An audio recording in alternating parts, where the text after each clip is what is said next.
Hello, hello. Woohoo! All right. How is everybody doing? Awesome. All right, my name is Edward Bailey.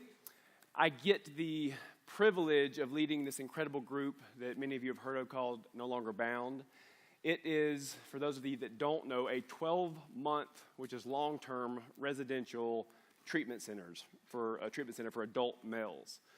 So a little bit about my story and how I came about working in this line of work that I work in. I know some of you have heard that as well. I got a chance to speak here in the main service. But for those of you that haven't, I went through No Longer Bound 13 and a half years ago. I was a 24-year-old kid who was destined to not see 25. I was a hopeless, strung-out meth addict. I tell people that I think I had about a year left to live because the last guy that I got high with died a year later. And I'm fully convinced that I would have been with him, and that would have been the end of my story. And my mother would have buried her son, which really should never happen to any mother anywhere. So what I do mostly now here at No Longer Bound is fundraising. I get to do some really cool things like oversight and vision casting, but I spend a lot of time fundraising. The reason I tell you that is because what I do not do is I am not a therapist. I'm not a licensed counselor. I'm not our clinical director. And so I don't get to spend much time in those group ministry or therapeutic environments. But I do hope that I still have something that is helpful for you from the experiences that I've been through and my exposure to the whole world of recovery and the battle of addiction they're going through. And hopefully I have something that is useful to you for yourself, for you personally, for your family, or really especially for those mentees or those people that you are serving, which is just amazing. So I just do want to say thank you. I want to kind of echo what Jenny said, to say thank you so much for being here. I think it just says so much that you took time out of your night to be here. But more importantly, maybe just for 2 seconds, just pause and reflect on what it means for you to be here and why you're here.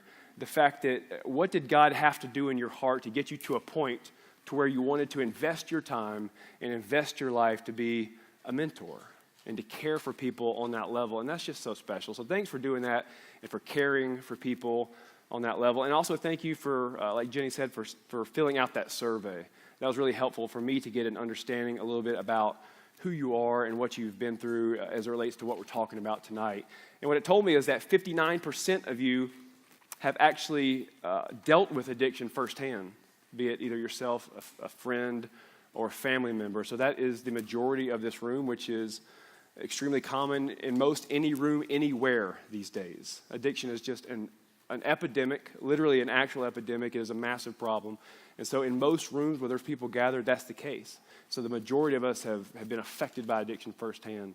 It also told me that 39% of you have lost someone to addiction, know someone that has lost that battle and that fight, be it a friend or a family member. So I'm so sorry that such a large percentage of us have experienced that kind of loss. Again, I think that's something that never has to happen. But what it really tells us is that we are all in this together, that addiction has affected all of us. And I believe that if the problem affects all of us, then the solution's got to be an all of us thing too. If the problem affects all of us, the solution's going to take all of us too. So I want to talk a little bit about addiction tonight. I just want to also do my best Clay impersonation to write on this really cool board here. I don't even know if I have anything of value to write, but I just had to write on it. So there's so much information about addiction out there. I want to talk a little bit about some of it, and then hopefully give you some things to do, some practical things that might help you with someone that you're mentoring that's dealing with addiction, and then we'll get a chance to do a little bit of Q&A as well. But addiction, there is so much out there about it. You may be a licensed therapist. I know some of you are counselors. I heard that in the survey as well. And so maybe you spent your whole life learning about it. Maybe you're more like me and you're a PhD level Google researcher, And so we know everything about anything because we read the first two things that popped up on Google. But literally, there is thousands of pages of information. And not only that, then the information starts to combat each other and conflict. And so we think addiction is this, and we think addiction is this, and you should treat it this way. And if you're treating it that way, then you're wrong. And oh my God, what do we do with all of that? And at the end of the day, addiction is a really complex problem with pretty complex solutions. And so I don't want to dumb any of that down. I think it's all great. I think the science of it is super important. I think what's happening in the brain chemistry is super important. I don't want to take away from any of that. Learn everything that you can. What I do want to do, though, is to give us something that is simple, that we can synthesize tonight, something that's practical, and that will help you with the people that you're mentoring. So I'm going to try to do that. So what I want to do is to give you our definition of what addiction is. When I say our, I'm talking about no longer bound. And what that means is the approach in which we deal with addiction or the people that are affected by it. So here's what our definition of addiction is at No Longer Bound. Addiction is an escalating, needs-driven relationship. An escalating, needs-driven relationship. So it is something that is growing, that is escalating, and we deal with addiction in the context of a relationship. So if you ask me what is addiction, I would say addiction is a relationship, that they have an addictive relationship to what it is that they are addicted to. So what is it? What we deal with primarily is drugs and alcohol. You're also going to deal with pornography. You're going to deal with gambling, or maybe some of the more socially acceptable or even positive-looking addictions, which are like work and exercise. We would say that someone has an addictive relationship to that thing, that it was an escalating relationship, that it was needs-based, and it got to that point. So we don't know that exact moment when an addiction became an addiction. At which point? Was it the very first time they did it? Was it later on when it was escalating? I'm not sure. But what we do know is that it is growing, that it is escalating. And somewhere along that journey, there was a rewiring that happened in our brain, and you became dependent on that thing. You had to have that thing. As a matter of fact, it almost wasn't a separate thing. It was a part of you. Let me give you maybe a practical real-life example. This is my friend, Mr. Cell Phone. I am highly addicted to this thing. My name is Edward, and I have a problem, right? We're all in a recovery meeting. All right, so I am so dependent on this phone. It is actually so many things that I used to need, and now it's all together. It's like my calculator, and it's my roadmap, and it's my camera, and it's all in this one device. But it was an escalating relationship when I became dependent on it. As a matter of fact, I used to not have a mobile phone at all because we didn't have mobile phones. And so I wasn't dependent on it then, and then it kind of went to a pager, and I'd be like, oh, I got a page. I'll stop by a payphone maybe and call you, or maybe I won't. And then it really started to grow when I got my first BlackBerry. Did anybody have a BlackBerry? Anybody still have a BlackBerry? Don't raise your hand. Don't ever admit to that. But remember, it had that little light on the outside, and it would light and let you know that, like, oh my God, there's a notification. And it was like, somebody needs me. Somebody thinks I'm important, and they have to know what's going on with me. And eventually now, my relationship has grown so much with this cell phone that I don't have to think about checking it. I don't have to think about seeing what's going on. It is almost a part of my body to where I walk around my house, and it's never not within arm's reach. You talk about dependent. If it wasn't in my pocket right now, I would feel weird. It would feel, so that is a picture of an escalating, it grew to that point. It is an escalating relationship that I have with this thing that I'm addicted to. So what is it, if it is an escalating relationship, what is it that is driving that escalation? Why is it a growing or an escalating relationship? Well, I believe that they are in pursuit. They, the person that's addicted to something, that they are looking for something that they need. All right? So that's why we say that it is an escalating, needs-driven relationship. All right, there are some things that all of us in this room share, whether you're addicted to anything or not, and those are that we have needs. I got to get my needs met. You got to get your needs met. And some of those physical needs are water, food, oxygen. I have to have those things. Those are needs that I have. If I don't get them, I'll die, or at least I'm going to die trying to get them. So some of the other needs that are just as important and just as vital to my life are some of those soul level needs, those deeper things. We would call those our laws. These are our needs. Love, acceptance. If I misspell one of these, just tell me later. Wait till I'm off the stage. Worth. Anybody want to take a shot at the last one? Security. There you go. She gets an extra brownie. These are things that we have to need, that we have to have, that we need. If we do not have them, we will die trying to get them. We have to have these things, okay? So why do we deal with addiction at No Longer Bound in the context of relationship? The reason is because we believe that someone in their addiction is looking to have their needs met. And we believe that the needs, that our needs, our laws, love, acceptance, worth, and security are met in the context of relationships. So I believe that I was created to need these things. There's no getting away from it. I have to have them. I was created and made with this. And I believe that the way that I was created to get those needs met is through a relationship. Okay? So healthy relationships are how I get these needs met. Unhealthy relationships are where someone in their addiction gets the counterfeit of these things. The counterfeit of these things, right? So here's something that you don't hear very often about addiction. You hear about it somewhere in here when it gets really bad, and it's like, oh, it's so bad, and it's hurting you, and all these things. What you don't hear that often is, it feels good. Man, it feels good. If someone that's in their addiction doesn't tell you that, then you're just not hearing the whole story. It feels amazing at some point. Has anybody in this room done cocaine? Raise your hand. I'm just kidding. Thank you, man, for being honest. Don't look. She didn't raise her hand. I'm kidding. Doing cocaine feels so much like love. It is such a close counterfeit. Like such a close counterfeit. It feels so close to that. Right? And so when you ever heard someone in addiction say, I was chasing that first high? Or slang is, I was chasing the dragon, I was chasing that thing. What they were doing was, at some point, they found something really close to what felt like getting their needs met. It felt so much like I was loved. And it felt like I was worth something, like I was so confident to go and to talk to people. It felt like I believed that I was worth something. And these people I was around, they accepted me for like who I was. The train wreck that I was, they accepted me for that. And the fact that it was always there when I needed it made me feel really safe. Right? And these are really close counterfeits to something that you were created to do. So when we think about people in their addiction, they act crazy. I mean, they are like crazy, right? Well, if I took away your food and your water and your oxygen, guess what you would do? You'd get crazy. You would kill people. You would knock them out of the way. You would do what you had to do because you were dying. And so the reason they're so crazy is because they are chasing the thing that they were created to do.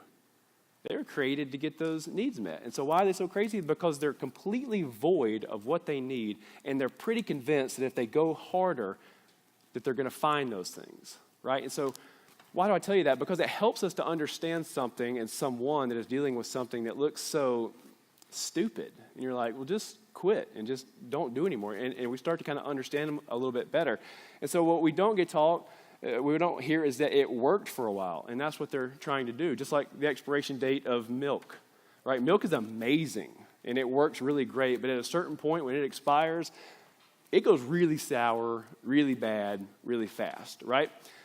So what then if the escalation of this addictive relationship is us getting the counterfeit of our needs, then what is on the other end of this spectrum?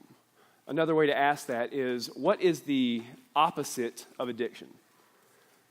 Well, intuitively, we would all probably think this: sobriety.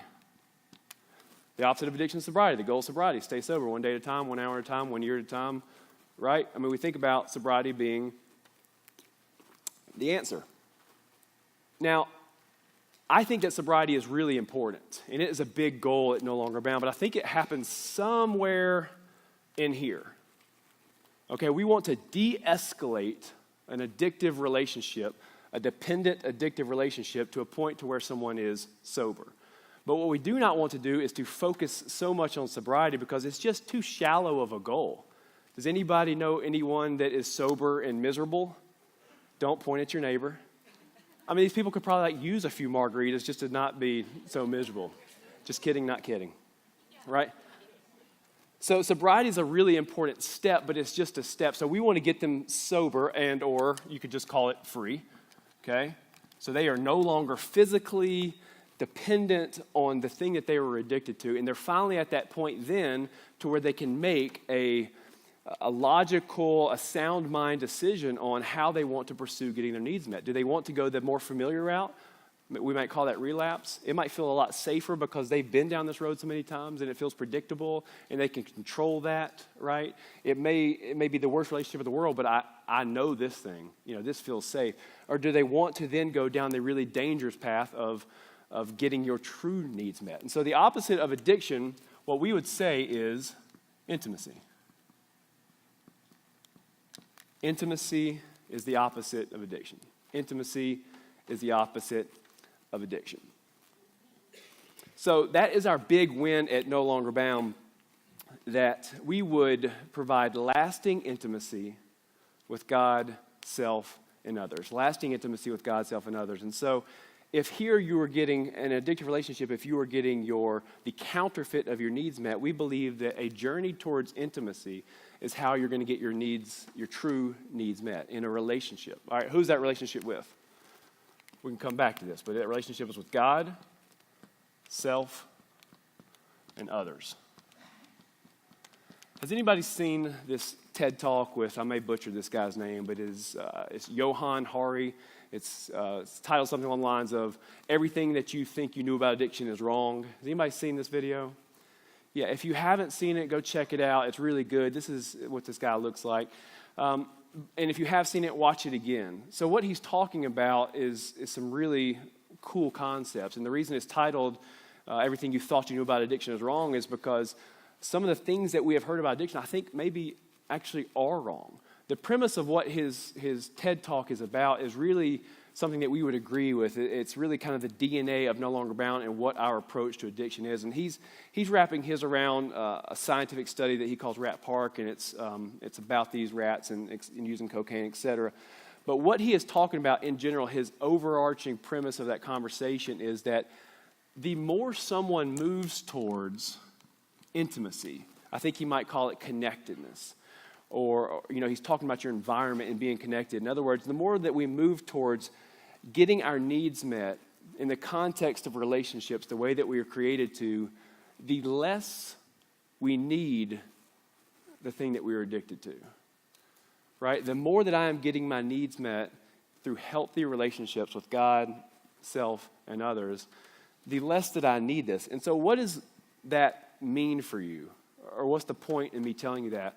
Well, you may not be like me. You might not be a licensed therapist. And you're sitting there going, someone's acting crazy in their addiction. And you're like, I think I remember reading that one thing about the endorphins and the stuff and dopamine that's happening in their head. And so how should I, whatever. And we're just like, how do I even help this person? And you're completely not even on the same playing field as them in understanding why they're acting so insane. But what you do know is you have needs. You understand a person that is in pursuit of getting their needs met, and you know how to help someone move towards intimate relationships. You know how to have a relationship with God.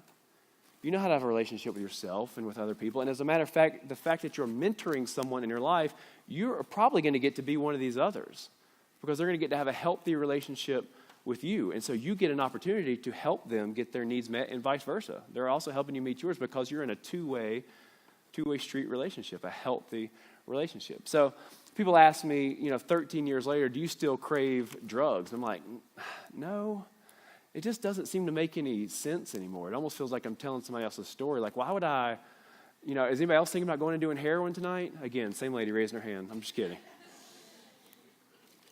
No, I think I'd rather go home and, hang out with my wife. I'm going to get up in the morning. I'm going to do my quiet time. It's like one of my favorite times of the day. And it just makes no sense. In other words, my journey towards intimacy, I get my needs met. And so there's no big void in my life. And I'm so aware now of what the counterfeit of that was. And the counterfeit just doesn't stack up anywhere close to having your authentic needs met, right? So moving towards intimacy is moving away from addiction. And so that is something that you can do, that you can walk with someone and journey with them as you move them towards intimacy, one step at a time. So what is God's role in all this? Well, sometimes God and faith or spirituality can get kind of tricky around recovery. And I completely understand why, because Christians, we can just be so dang crazy sometimes, can't we? I mean, we can just mess up anything, right? And we can be so spiritually minded that we're of no earthly good. In other words, we're like, well, God's the answer. You just need to lay it at the cross, right? And we're like, yeah, but the scientists have found out there's some really important stuff. And so I think that the science of it is really important, right? And so let's don't throw out the baby with the bathwater. All right, let's have a balanced approach to this. And so God, I believe, is one of these relationships where we get those needs met. So here's what we would say about God and kind of how to frame it all. To me, I would say that he is everything, because I do believe that he created me. I do believe that he was the creator of my needs, and I do believe that he created a relationship to get to those needs. And so another way of saying that is that we would say that God is a relational God.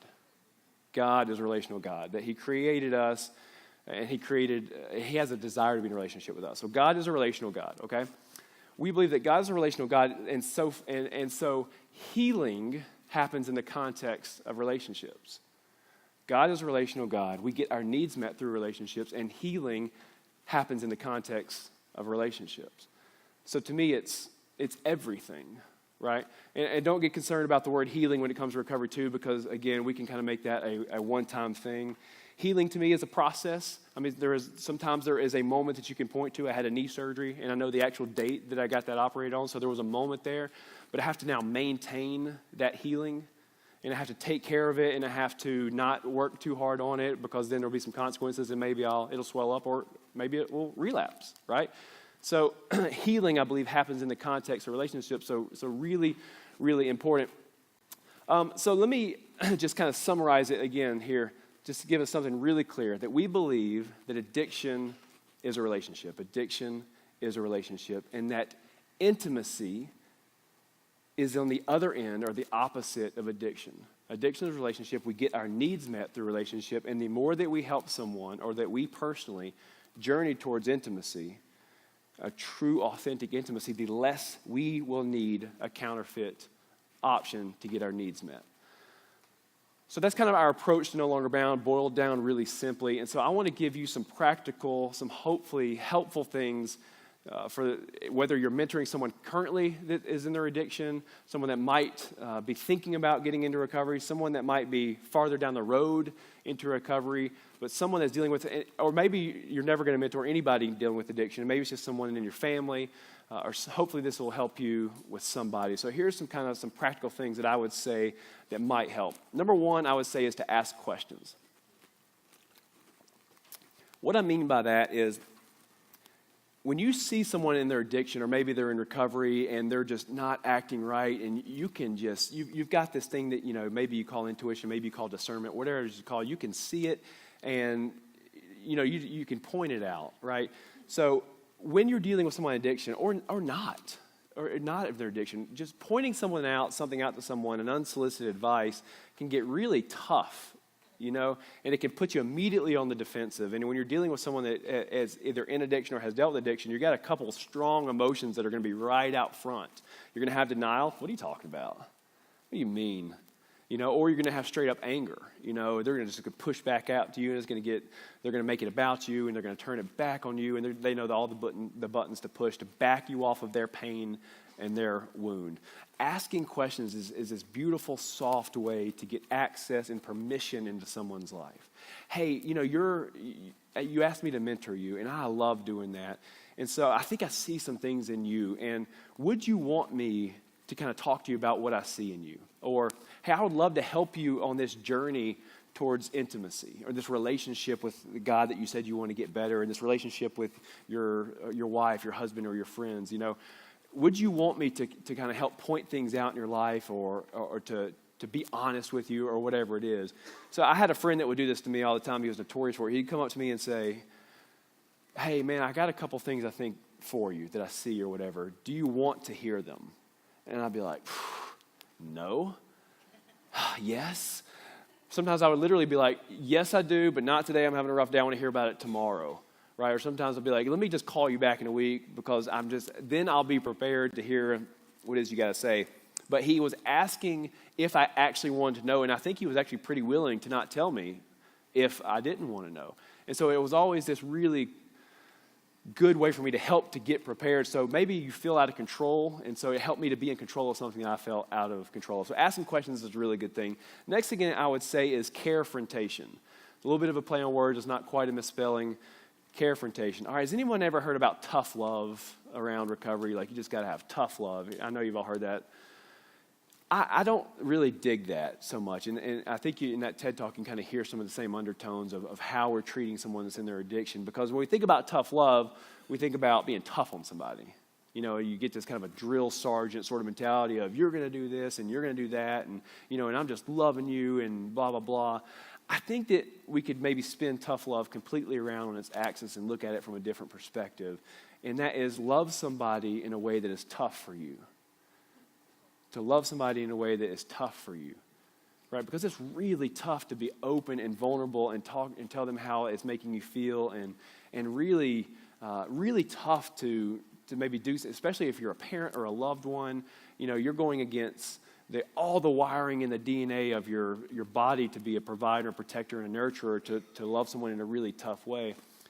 And so it's loving someone in a way that is tough for you. And when you choose to do that, or when they give you permission to do that, do it in a way that is a way that you would want somebody to do it to you, right? The truth is hard enough to hear. In other words, the truth hurts plenty. We don't have to add any to it. So when someone sees something about me, like that guy that would come ask for me permission, you know, if I wanted to see what he saw, the words that came out of his mouth were so painful because they were the truth. You know, it just hurt, like, oh, God, you're right. That hurts so much. So how would I want someone to say that to me? Just say it in love to me. You know, say it in a way that is not confronting, but that is carefrontation. So just think about when you are handling that with someone, to do it in a way that you would want somebody to confront it with you, okay? So carefrontation. Next thing I would say is to be their mentor, not their treatment program. Be their mentor, not their treatment program. What I mean is, your goal, your job is to walk hand in hand, side by side, and counsel and mentor someone on this journey away from the thing they were addicted to and towards these intimate, connected relationships. What you do not have to be is an expert.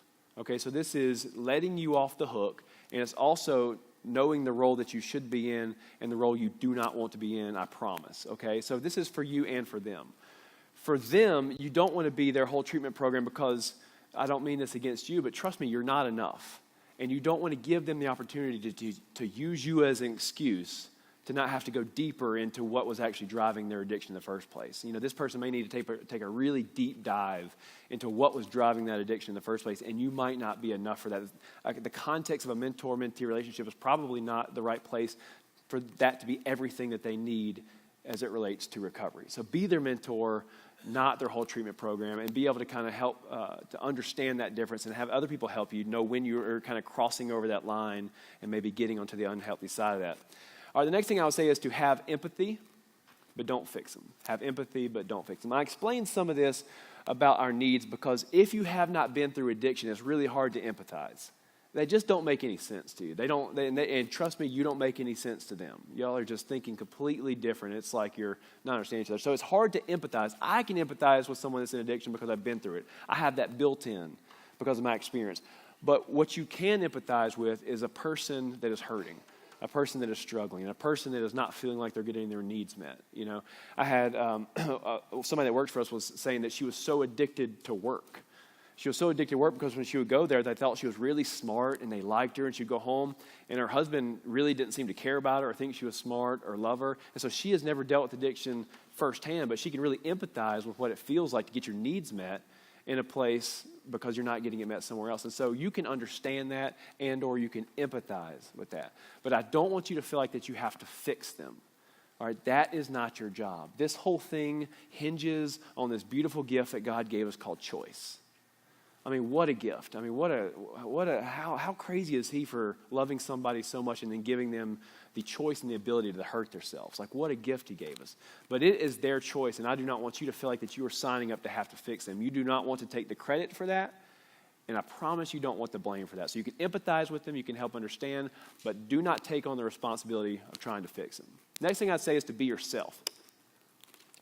if you've ever been around anybody in recovery or even in their addiction, there's something really cool about them that you'll notice really, really fast. They are like so open, so honest, and they're so like authentic, right? Because at some point they've decided that they're not going to accept any BS. That's an acronym for Bachelor of Science. And they just want to be real. They want things that are real. And so if you want to get access into a person's life, there is nothing that cuts through everything else like being yourself. They will pick up on that in about 2 seconds flat. And then guess what? The thing that you're there to do, to love them and to help them on this journey towards intimacy, they're going to start to open that up to you, okay? So there are so many great counselors. There's so many psychiatrists and psychologists and maybe even so many great mentors. And don't try to be any of those. The only thing that you can be the very best in the world at is being you. The only thing that you can uniquely be is just you. And so being that, just giving yourself permission to be yourself is actually maybe one of your most valuable tools to help someone that is dealing with this. So be yourself. The other thing I would say just real quickly is to understand the severity of the landscape of addiction, okay? So what I will tell you is that outside of this, I don't talk a lot about what it is that they were using because I think what you're using can change and it's all interchangeable, and what's more important is what's underneath that, what's driving the addiction. But do understand when you're dealing with somebody in addiction to understand that there are some things, if they are using heroin, okay, if that's their thing, and maybe they're in recovery and maybe they're talking about relapsing, right? There are some really dangerous things out there. Right here where we sit, there's been a 4,000% increase in heroin deaths in the last 5 years. Just scary, scary stuff. And so if you are dealing with somebody and they're talking about using pills and using heroin, those are more red flags than other things. You know, I do want you to take more precaution and caution of when they're talking about, if someone might be talking about using those things. Heroin is completely deadly in and of itself. It's now getting laced with fentanyl, which is basically 100 times stronger than morphine. And they're also getting laced with carfentanil, which is an elephant tranquilizer. Like it takes about that much to be a deadly dose, and it is just killing people left and right. And so I don't, just pause for a moment and understand that if you are dealing with someone that is dealing with those drugs specifically, it does have to be handled different by way of how you react if they're telling you that they're dealing with something. I would tell you if you're a parent and it was your kid, it's a different generation and a different day. You now have to, what we would have called back in the day, overreacting. You have to overreact, okay? You can't give them these kind of lanes. They're going to grow up, they're going to figure it out, and they're going to be okay. They're going to bump their heads. No, people are dying before they ever get a chance to figure it out, okay? So do understand those things, all right? So understand the severity of that. The next thing I would say is that mentors need their own resource. So what's not going to happen, and you've been mentoring people already most likely, when's the last time anyone said, hey, what do you need? Right? It's probably not going to happen that much. And if it has, then great for those people. That says a lot about their growth as a person. But in addiction, it's probably not going to happen. They are going to take. And so you're going to be giving and giving and giving. And so be sure that you have something filling you back up.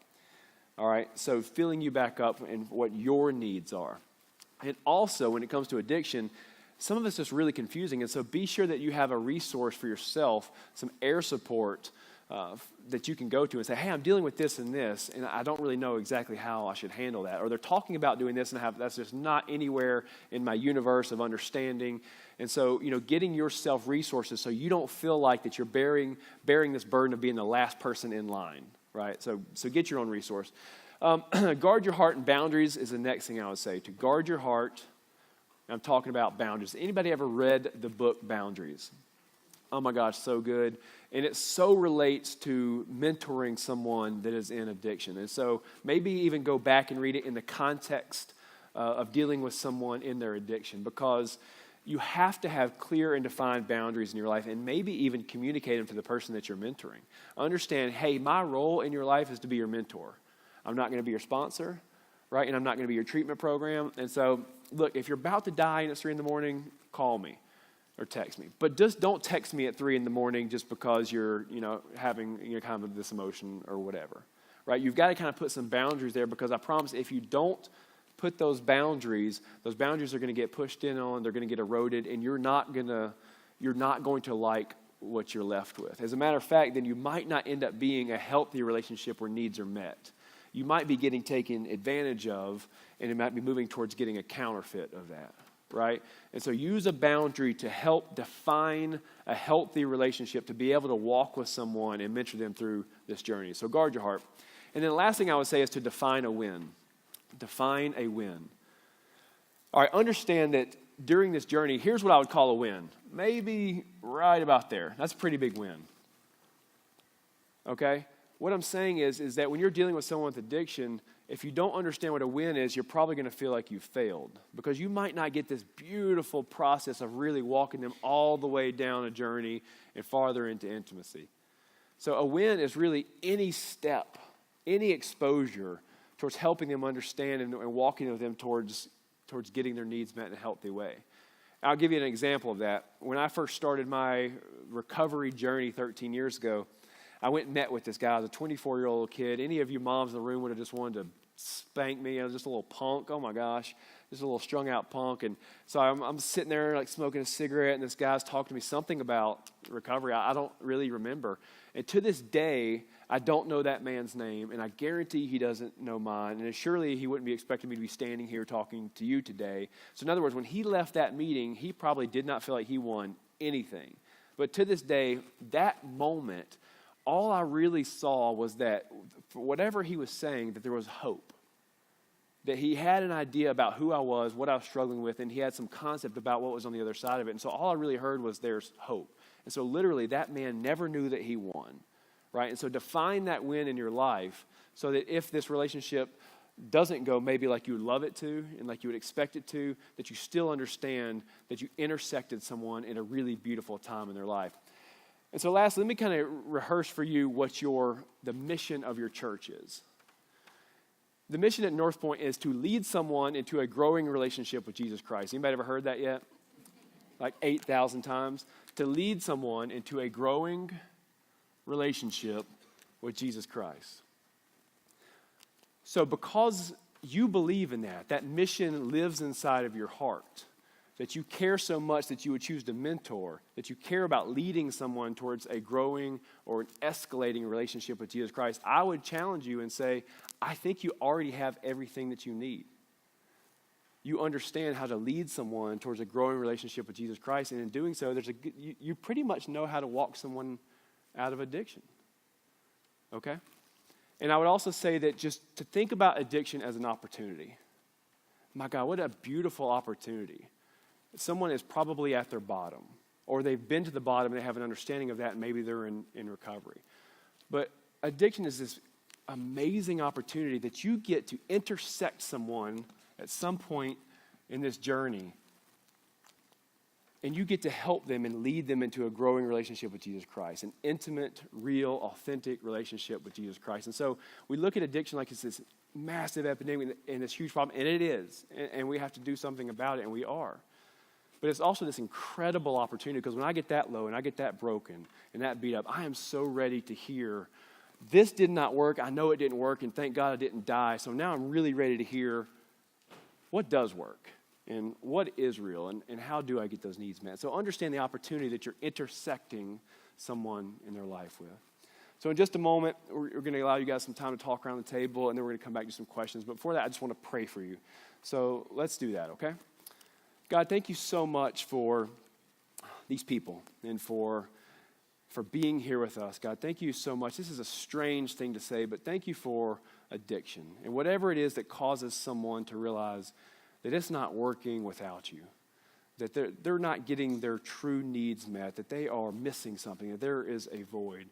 And God, I ask that you would help these people and all of us that are here tonight to understand where someone might be in that journey, to equip us, to help us to believe in ourselves, and to empower us to give these people what they need. And for these mentors that are here tonight, God, I just thank you so much for what you have done in their hearts and for where they personally are in their own journey towards intimacy and their growing relationship with you, and that their presence here tonight is the actual evidence of that. So I just thank you so much for what they've chosen to do, and I pray that you would just bless their lives, that you would be one of those resources to them, to fill them back up for the things that they are giving away, that you would bless their lives in ways that they never understood possible. We love you. We call you our daddy. It's your name. Amen.